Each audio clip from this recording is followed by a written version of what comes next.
Will a teacher in my district who buys pens, pencils, paper for his students be able to deduct these costs from his tax returns under this plan? H.R. 1 would repeal the above-the-line deduction for teacher expenses. Will a corporation that buys pens, pencils, and papers for its workers be able to deduct those costs from its tax returns under this plan? The general deduction for ordinary and necessary business expenses by any business entity is not changed, so it need not be. So they would? But yes. Will a firefighter in my district be able to deduct the state and local sales taxes that she pays from her tax returns under this plan?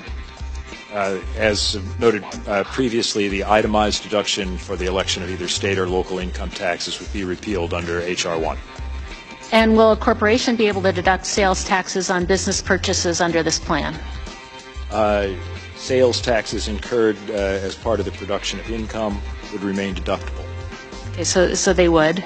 Will a homeowner in my district be able to deduct more than $10,000 in property taxes under this plan? Real estate taxes under H.R. 1 would be capped at $10,000. Will a corporation be able to deduct more than $10,000 in property taxes under the plan? So the short answer is yes. And if a worker in my district had to move because his employer is forcing him to relocate his family or potentially lose his job, can he deduct his moving expenses under this plan?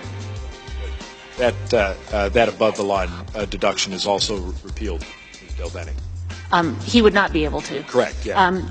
But if a corporation decides to close its facilities in my district, fire its workers, and move its operation to China, say, can it deduct associated moving expenses under this plan?